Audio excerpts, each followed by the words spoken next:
At dahil pa rin sa epekto ng LPA at habagat, pinasok ng rumaragasang baha ang ilang bahay sa Mindanao. May mga hindi rin madaan ang kalsada na kundi lubog sa baha, halos mag-zero visibility naman sa lakas ng ulan. Nakatutok live si Rafi Tima. Rafi? Mel, dito sa Metro Manila, bagamat holiday ngayon, nakakaranas ng pagbagal ng daloy ng trapiko ang ilang lansangan. Tulad dito sa aking kinaroroonan, dito sa may EDSA Northbound mula Ortigas patungo sa direksyon ng Cubao. Ang dahilan, kabi-kabilang baha na bagamat mabilis humupa, ay ramdam pa rin yung epekto hanggang ngayon.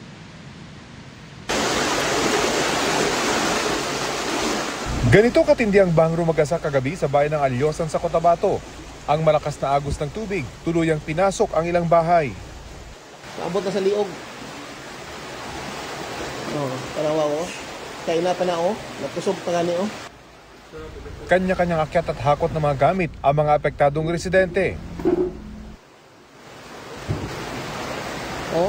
Grabe. Tingnan mo yung tubig Pati simento, bakwis. Ayan dito sa labas ay wala na. Mataas na talaga. Bumuhos din ang malakas na ulan sa bayan ng Midsayap. Ayan. Mataas na talaga. Wala na. Lubog na kami dito. Inabot na rin ng baha ang loob ng ilang bahay. Binahari ng ilang bahagi ng Coronadal City sa South Cotabato. Sa barangay Kakub, halos lamunin na ng baha ang isang tulay. Matinding baha rin ang naranasan sa Lamitan City, Basilan kasunod ng tuloy-tuloy na pag-ulan doon. Ang lalaking ito pilit tinawid ang abot bewang na baha. Maging ang ilang bahagi ng Luzon, nakaranas din ng mga pag-ulan kaninang hapon gaya ng Alaminos, Laguna. Bumuhos din ng malakas na ulan sa Metro Manila, halos mag-zero visibility sa ilang kalsada. Sa kasagsagan ng malakas na ulan kanina, 2 motorsiklo ang nadulas sa bahagi ng Ortigas Flyover Northbound. Paalala ng mga otoridad maging maingat sa pagmamaneho, lalo na kung masama ang panahon at madulas ang kalsada. Sa Antipolo, hindi madaanan ng light vehicles ang Manigman Road sa Barangay San Roque dahil sa baha.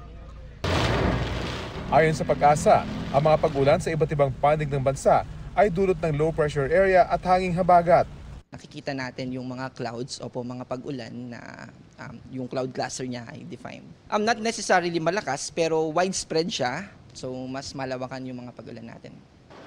Normal naman ang ganitong sitwasyon dahil tag-ulan na.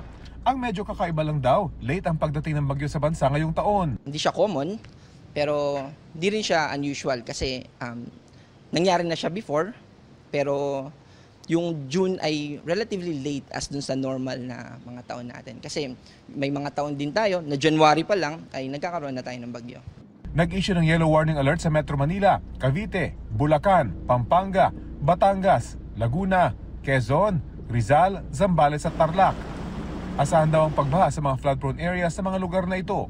Epektibo yan hanggang 7:30 p.m.